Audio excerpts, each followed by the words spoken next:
నమస్తే.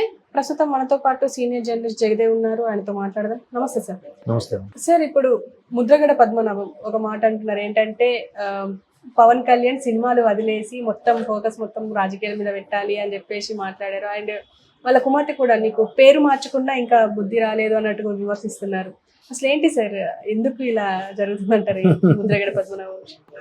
కాదమ్మా, అసలు మీరు అన్నట్టు ముద్రగడ పద్మనాభరెడ్డి గారు కూతురే విమర్శిస్తుంది, అల్లుడే విమర్శిస్తున్నాడు. ఇంతైనా కూడా ఇంకా ఈయన సలహాలు సూచనలు ఏంటమ్మా? ఉందాగా ఇప్పుడు మిగతా వాళ్ళందరూ మాట్లాడలేక కాదు కదా, సైలెంట్ అయిపోయారు కదా. ఇంకా ఈయన ఎందుకు మాట్లాడడం? చేదస్తామా? ఎందుకు అట్లా అనిపించుకోవడం? గతంలో పవన్ కళ్యాణ్ సపోర్ట్ చేస్తూనే కొంతమంది మేధావులు లేఖలు రాస్తేనే తిట్టుకున్నారు చాలా మంది. అరే, ఆయన ఓడిపోయినప్పుడు ఒక్క భుజం తట్టలేదు కానీ వచ్చి ఇప్పుడు మాత్రం మేము జనసేన టీడీపీతో కలిస్తే మాకు ఎన్ని సీట్లు ఇస్తారో చెప్పండి, ఏ మంత్రి పదవులు ఇస్తారో చెప్పండి అని పెద్ద బహిరంగ లేఖలు రాశారు. ఒక్కొక్కడు పోటుగాల్ లాగా. ఆ పావుకే చెందిన వ్యక్తి ఈయన కూడా ఇట్లా మళ్ళీ ప్రశ్నించారు. బట్ అటు తిరిగి ఇటు తిరిగి మళ్ళీ ఆయన ముందు ఆయనకి టికెట్ ఇస్తారంటే లేదు, ఆయన తమ్ముడికి ఇస్తారని, వాళ్ళ అబ్బాయికి ఇస్తారని, తర్వాత వాళ్ళ అబ్బాయి కాదు ఈయనకే ఇస్తారని, మళ్ళీ వెనక్కి వచ్చి ఇక్కడ లోకేష్ గారు అనుచరులతో కొంతమంది మంత్రాలు జరిపారని రకరకాల వార్తలు విన్నాం కదా. మళ్ళీ అటు తిరిగి మళ్ళీ జగన్మోహన్ రెడ్డి గారి వైపు వెళ్ళారని, ఇక్కడ ఏం ఆప్షన్ లేకపోతే పవన్ కళ్యాణ్ గారు కూడా చేరదీయలేదని, కాపు సామాజిక నేత అయినప్పటికీ. ఆ తర్వాత నేను 1000 కార్లతో జగన్మోహన్ రెడ్డి గారి సమక్షంలో కలుస్తాను, 100 కార్లతో కలుస్తాను, ఎంత సైలెంట్ గా ఒక్క ఆయన కలిసి వచ్చేసాడు. ఆయన అపాయింట్మెంట్ ఇవ్వలేదా? మీకు కలవడం కుదరలేదా? అయ్యింది. నేను ఆయన గాని గెలిస్తే నా పేరు మార్చుకుంటాను పద్మనాభరెడ్డిగా అన్నారు, అది అయ్యింది. మొన్న వాళ్ళు భూత పురాణం తిట్లను భరించలేకపోతున్నాను, నేను ఇంక నన్ను చంపేయండి అనుకుని ఎమోషనల్గా ఏదో మాట్లాడారు, అయిపోయింది. మళ్ళీ ఇవన్నీ ఎందుకు? మీరెవరు సలహాలు ఇవ్వడానికి? అరే ఏమీ అంటే చూసారా వాళ్ళ నైజం ఎంత బయటపడిందో? మీరు అసలు గెలవలేదు, ఓడిపోయారు, మీకు అసలు ఏ ఇది లేదు. అతన్ని పవన్ కళ్యాణ్ని మీ సామాజిక వర్గం అయినప్పుడు కూడా చేదగొట్టారు, అతన్ని బద్నాం చేయాలని చూశారు, ఎంత బ్యాడ్ చేయాలని చూశారు, ఎన్ని రకాల ట్రోల్స్ చేశారు, ఎంత చీప్గా చూశారు. మళ్ళీ ఇప్పుడు ఎంత ఇది లేకుండా మీరు ఎన్టీ రామారావు లాగా సినిమాలు చేయకండి, ఇదిలోనే ఉండండి. మీరెవరయ్యా సలహాలు ఇవ్వడానికి?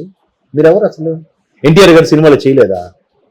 సీఎం అయ్యాక కూడా కొన్ని పెండింగ్ 2-3 చేశారు, తెలుసా విషయం? చిన్నోడే నాకు తెలుసు, ఆయన అంత వయసున్నాడు, ఆయన తెలీదా? అప్పుడులో సమ్రాట్ అశోకను, కవిసార్వభౌముడు ఏవో కొన్ని సినిమాలు చేశారు ఆయన, విశ్వామిత్ర సినిమాలు చేశారు ఆయన. మరి అవి గుర్తులే ఈయనకి, చిన్న ఆయన కదా, ఓకే తెలియపోయింది. అట్లా మీరు ఎట్లా ఇంత జరిగినా ఆఖరికి వాళ్ళ అమ్మాయి ఉంటుంది, పేరు మార్చుకున్నా ఇంకా బుద్ధి రాలేదు ఎందుకు నాన్న అంటే, మీకు ఎందుకు నాన్న ఇవన్నీ? మీరు కృష్ణారామ అనుకునే మూల కూర్చోకుండా ఎందుకు అన్నట్టుగా ఉంది కదా. ఎందుకు అంటే ఏదో సాధించేద్దాం, ఏదో మనుగడ చేసేద్దాం, జనాల్లో ఉన్నాము, వార్తల్లో నిలబడదాం అన్నట్టుగా ఇప్పుడు మనం మాట్లాడుకోవడం కూడా వేస్ట్ అనిపిస్తుంది. ఈ చర్చ పెట్టొద్దు. పెడితే నేను స్టేట్మెంట్ ఇచ్చాను కాబట్టి చర్చ పెట్టుకున్నారంటే మన జనాల్లో ఉన్నాం. తెలియకుండా మనం ఎందుకు ఆయనకి హైప్ ఇవ్వాలి? మీ ఛానల్ ఎందుకు అతనికి అంత హైప్ తీసుకురావాలి?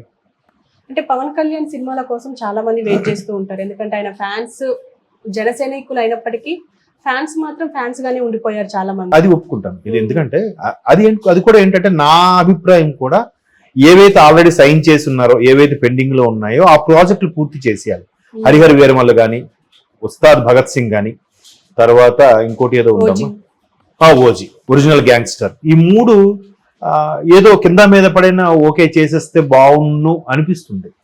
ఎందుకంటే ప్రొడ్యూసర్స్కి నష్టం. వాళ్ళు ఎంత రూపాయికి 10 రూపాయలు వడ్డీ తీసుకొచ్చి మరీ పెడుతుంటారు. వాళ్ళందరికీ ఇబ్బంది కలగకుండా ఉండాలి. ఎందుకంటే దాంతో పాటు ఆ దర్శకుడు ఇప్పుడు హరీష్ శంకర్ ఉన్నారు, ఆయన ఉస్తాద్ భగత్ సింగ్ ఉన్నారు. నెక్స్ట్ ప్రాజెక్ట్కి వెళ్ళాలని ఇది కంప్లీట్ చేసేస్తే ఆయనకి కొంత ఫ్రీ అయిపోతుంది. లేదా ఇంకో ప్రాజెక్ట్లోకి వెళ్ళిపోయాడు అనుకోండి, సడన్ గా ఈయన ఫ్రీ అయింది.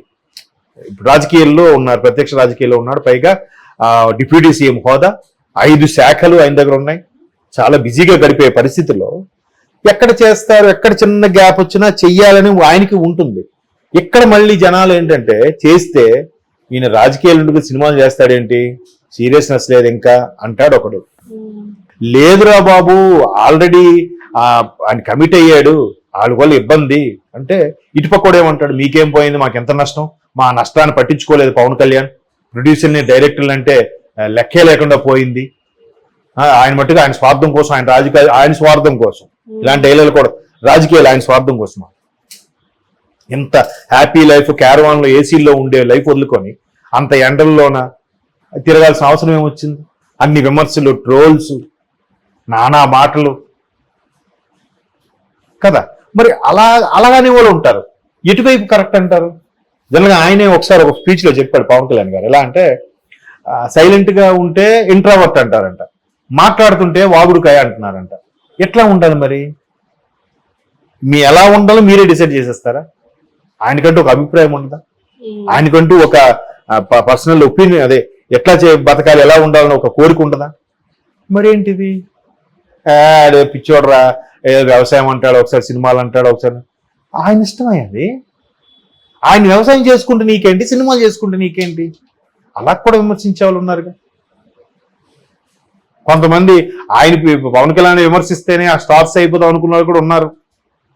లేడీస్ లో ఉన్నారు, జెంట్స్ లో ఉన్నారు. జెంట్స్ లో కూడా ఒక ఆయన మహానుభావుడు ఇప్పుడు లేడులేండి, చనిపోయాడు, పేర్లు అనవసరం, అటువంటి వాళ్ళు కూడా ఉన్నారు కదా. అలాగా కాకపోతే పెండింగ్ కొద్దిగా చేసేస్తే బెటర్ అని నా అభిప్రాయం. వాళ్ళకి నష్టం లేకుండా ఉంటుంది. ఎవరైతే ఇప్పుడు కొంతమంది బిల్స్ పాస్ అవ్వవు, ఏదైనా అంతే కదా. ప్రాజెక్ట్ కంప్లీట్ అయితే కానీ ఒక కాంట్రాక్ట్ అయిన ప్రాజెక్ట్, ఇది కూడా ఒక ప్రాజెక్ట్ లాంటిదే కదా. పెండింగ్ ఎవరు ఇప్పుడు కాస్ట్యూమర్ 24 క్రాఫ్ట్స్ లో అది క్లియర్ అయ్యి కొంతమందికి సగం సగం ఇచ్చే ఉంటారు, అడ్వాన్స్ ఇచ్చుంటారు. రిలీజ్ అవున్నాయా మిగతా ఇస్తాం, లేదంటే పేమెంట్ వస్తే ఇస్తాం. ఇంకొంతమందికి ప్రాఫిట్ వచ్చాక ప్రాఫిట్ లో ఎంత ఇస్తామని కూడా చెప్పే దాఖలాలు ఉంటాయి. మరి వాళ్ళందరూ ఒకసారి భంగపడతారు కదా. బట్ ఆయన ఏంటంటే ముందే ఎలాగో నీకు ఎందుకు ఆయన కంప్లీట్ చేస్తానని చెప్పే మనిషి కాదు. అలాగని అబ్బా నేను చేయనబ్బా ఇప్పుడు కుదరదు అని చెప్పే మనిషి కాదు. ఏమి అండు అవకాశం ఉంటే చేసేద్దాం అన్నట్టుగానే మాట్లాడతారు. అదే ఇబ్బంది. ఇప్పుడు హరీష్ శంకర్ లాంటి వాళ్ళు అంత క్లోజ్ అయినా కూడా ఆయన ఏం చెప్పలే. ఆయన తెలిసి ఈయనేం మాట్లాడతాడు? హరీష్ శంకర్ లాంటి వ్యక్తి, ఆయన అభిమానిగా, ఆయన అంటే పిచ్చి ఫ్యాన్ గా ఉండే హరీష్ శంకర్ లాంటి గొప్ప డైరెక్టర్లు ఆయన కూడా తెలుసు పవన్ కళ్యాణ్ ఒక ఆ జీలేంటి, ఆయన తపనేంటి, ఏదో ఒకటి చేద్దామని కదా అక్కడికి వెళ్ళాడు. దాన్ని బేస్ చేసే గ్లాస్ మీద ఒక ప్రోమో కూడా రిలీజ్ చేశారు కదా. మరి అంత అభిమానించే వాళ్ళు సార్ మీరు చేసేస్తే బాగుంటుంది అని అనొచ్చు. కానీ ఇంకా ఆయన శాఖలు ఒక్కొక్కడికి ఛార్జ్ తీసుకొని సంతకం పెట్టి ఏ శాఖలు ఏ మతలబులు ఉన్నాయి, ఏ శాఖలు ఏ ఎత్తుపల్లాలు ఉన్నాయి, ఏంటి అధికారులు ఎలా చేస్తున్నారు, ఇవన్నీ తెలుసుకోవడానికి ఆయన నెల రోజులు పట్టేలా ఉంది. ఇవన్నీ మళ్ళీ వెళ్ళాలి, క్షేత్రస్థాయిలో విజిట్ చేయాలి, అవన్నీ సమీక్షించాలి, చూడాలి, సమావేశాలు నిర్వహించాలి, ఆ శాఖకి అనుసంధానంగా ఉన్న తోటి మంత్రులతో మళ్ళీ మీటింగ్లు పెట్టుకోవాలి. ఈ పక్క పిఠాపురం ప్రజల సంగతి చూడాలి ఆ ప్రాంత ఎమ్మెల్యేగా, మరోవైపు జన సైన్యాధ్యక్షుడిగా ఆ బాధ్యతలు ఉంటాయి. ఎప్పుడు మరి చేస్తాడు? రోజుకుని 24 గంటలేగా. కుటుంబంకి అయితే టైమే లేదు, డౌట్ లేదు. అక్కడ కుటుంబంతో ఎక్కడ టైం ఉంది కనుక. కాకపోతే ఇంట్లో కుటుంబం ఉంటుంది, నైట్ పడుకున్నప్పుడు కలుస్తారేమో. సో ఇన్ని వీటి మీద ఆయన చేయడం అని చేయాల్సింది చేసేయాలి ఒక పక్క వెర్షన్లో, చేయడం లేదు కూడా ఇంకో వెర్షన్లో. మేబీ చూద్దాం వాళ్ళకి ఏమైనా ఈయన, ఎందుకంటే గతంలో కూడా కొన్నిసార్లు ఈయన వల్ల ఇబ్బంది పడిన వాళ్ళకి తిరిగి నష్టపరిహారం చెల్లించిన సందర్భాలు కూడా ఉన్నాయి. ఆయన ఎప్పుడు అది తెర మీద చెప్పుకోడు. సో అట్లాగా అలా అనుకుంటే ఈయనకి రావాల్సిన రెమ్యూనరేషన్ కూడా మొత్తం లాగేసి ఉండొచ్చు కదా. లాగలేదు కాబట్టి వాళ్ళు అంత ప్రెజర్ చేయలేకపోతున్నారు. లాగితే ఖచ్చితంగా ఇప్పటికి ఎవడొకడు కేసు వేయడమో ఏదో అవుతుందిగా. కాబట్టి సినిమాలు చేయకుండా ఉంటేనే డెడికేషన్ లాగా ఉంటుంది రాజకీయం అనేది. చేయకపోతే వాళ్ళు నష్టపోతారు కాబట్టి చెయ్యాలనేది ఒక వెర్షన్. కాకపోతే ఎవరి వెర్షన్ వాళ్ళు కరెక్ట్. ఎక్కువ భాగము రాజకీయాల్లో ఉన్నాడు కాబట్టి సినిమాలకి ఇప్పుడు అప్పుడే రాడు ఆయన అనేది కూడా ఒక అభిప్రాయం. ఎందుకంటే సినిమాల్లో ఆయన చూసేశాడు, చాలా పీక్ లెవెల్ కూడా చూసేశాడు. ఆయనకున్న ఇమేజ్ నాకు తెలిసి ఎవరికీ లేదు. ఎందుకంటే అంత సూపర్ నటుడు అని అనలేను కానీ ఆయనే చెప్పాడు ఆయన నోటితో. అంటే ఆయన బాడీ లాంగ్వేజ్ అంటే ఇష్టం, ఆయన మాట తీరు అంటే ఇష్టం, ఆయన బిహేవియర్ అంటే ఇష్టం, ఆయన యాటిట్యూడ్ అంటే ఇష్టం.